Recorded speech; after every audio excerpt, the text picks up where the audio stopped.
A lot of my husband's friends was in Cleveland, and we would always get together on Sundays or Saturdays or holidays, eat together and have fun together. And they said, you know what, everybody is scattered, so we need to see if we can have a little reunion. Let's get together and see how many people we can get. And our first reunion, we didn't send out no literature or anything. It was about word of mouth.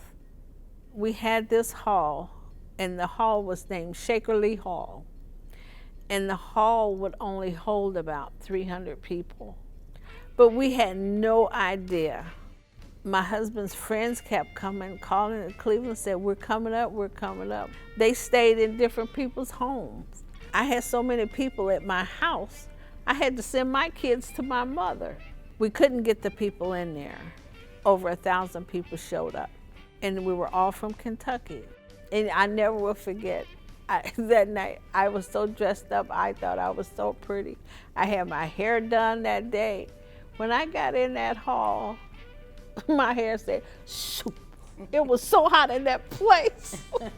You couldn't breathe. They overflowed in the parking lot, on the sidewalks, because you couldn't get people in there. This was the first time we tried it. We didn't really branch out to chapters until about the second reunion. Some of the people from Detroit says, well, since you all had a get together, we're gonna have it in Detroit next year. And then after Detroit, I think we went to Chicago, and it just started building from that. We have had at least about 15 chapters, and now we're down to about 12. We have California, Texas, Kentucky, Atlanta. The Atlanta chapter was started in 1966. My husband, Garfield Gist, started the reunion. Before we had our first reunion, the Lynch chapter came to Atlanta and brought all of their members and families. It just impressed me very much to see them, how they organized it. Most of the organizations consist of a president, vice president, secretary, treasurer, a business manager. Some might have a parliamentarian. We also have bylaws that we go by. I'm from Lynch, Kentucky, and now I live in Benham, Kentucky. The social club started, and I was actually just graduating from high school, which my father and uncle and all had started the Lynch chapter. There was Jenkins, Wheelwright, Mac Roberts, all those people were from over in that end of the country. So I was recruited right out of high school to be the secretary of the Lynch chapter, where I served as secretary and then as a vice president for 33 years. If you wanted to be a new chapter for the Eastern Kentucky Social Club, if you're originally from Eastern Kentucky, you could even be married into a family of somebody that was originally from Eastern Kentucky. You'll go to our executive board meetings and ask to host a reunion. That's where the executive board, we vote and see if you're ready to host a reunion. And then actually my niece, which was in Knoxville, decided they would like to have a club, so I helped them establish a new chapter in Knoxville, Tennessee. It consists of a lot of young people. It's a young chapter. And we kept saying we have to get our youth engaged and we need new chapters, young blood. And I said, hey, why don't we just start a chapter in St. Louis? And right now we're seeing the first fruits of that. We are hosting our very first reunion.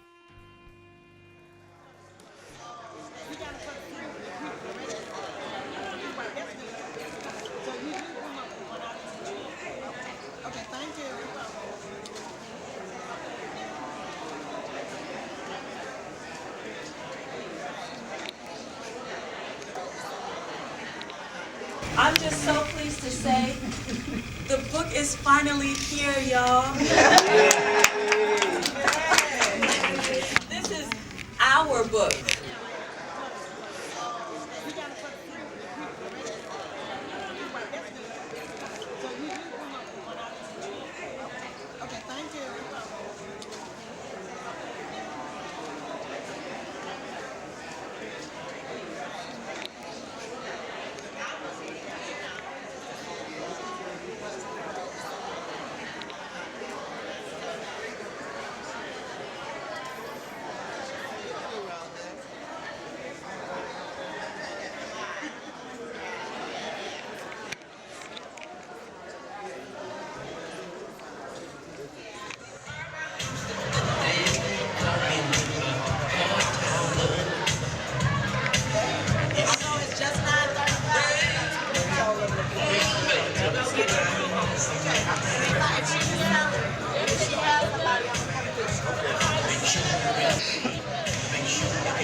I have the privilege of serving as a co-president of the SACA, which is the Southeastern Kentucky Heritage Association.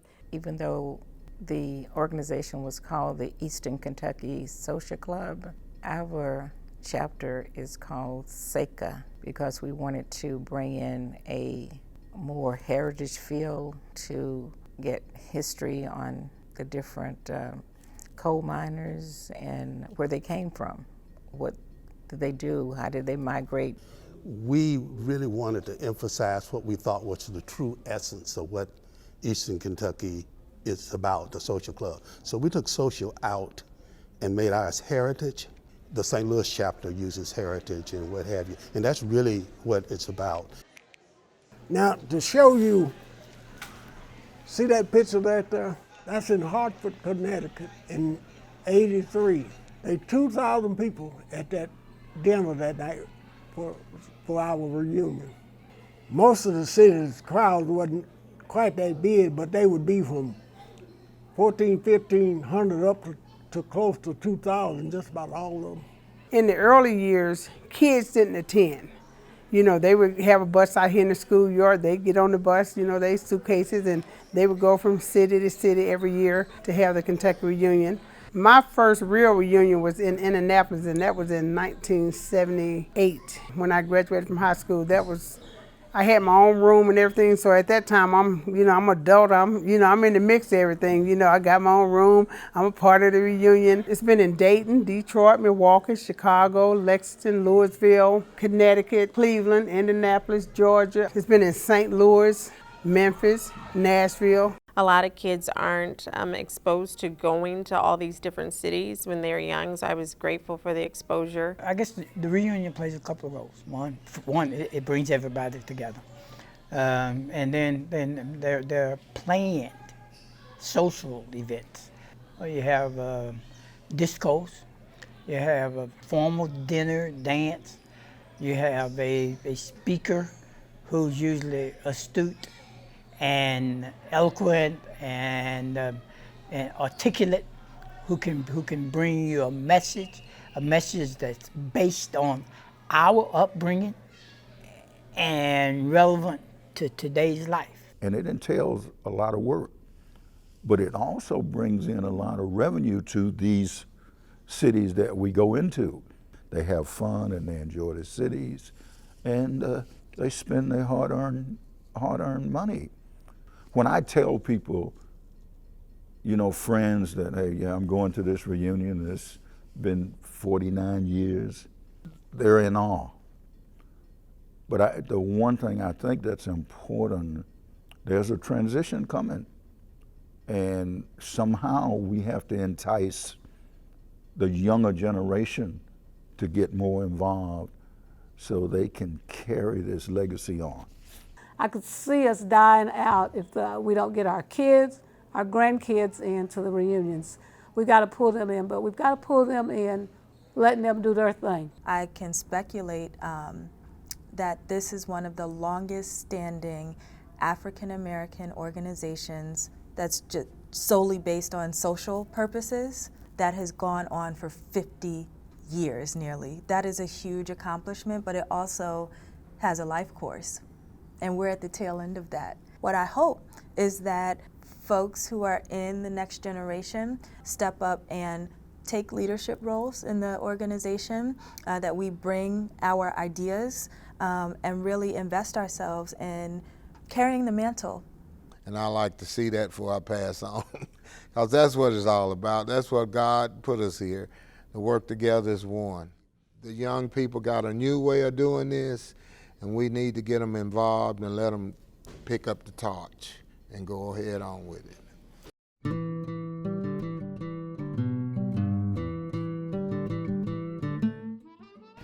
I come back here every Memorial Day. It's my fix that I get, that gets me ready to go the rest of the year, because I get here and I spend so much time with my friends and see people.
I was experiencing lynch post high school for about 3 years. And I say that to say this.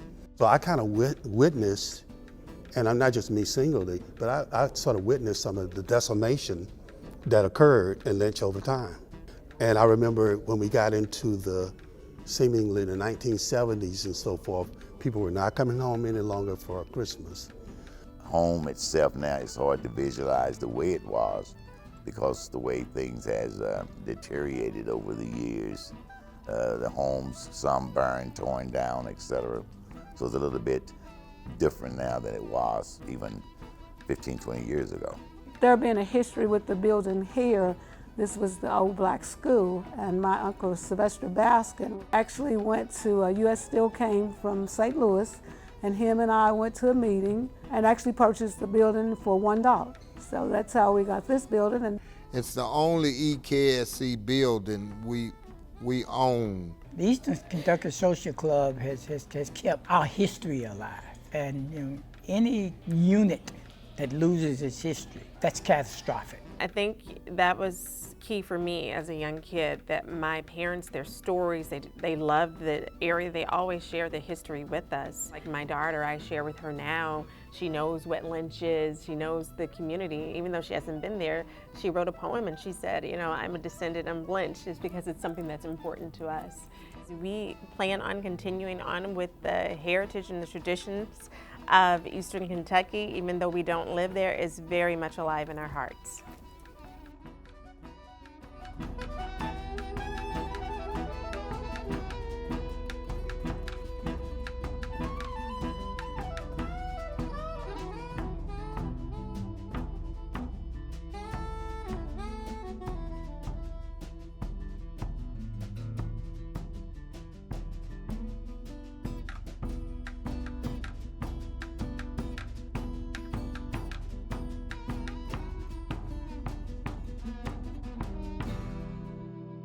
The Eastern Kentucky Social Club was made possible through the support of Open Society Foundations and by viewers like you. Thank you.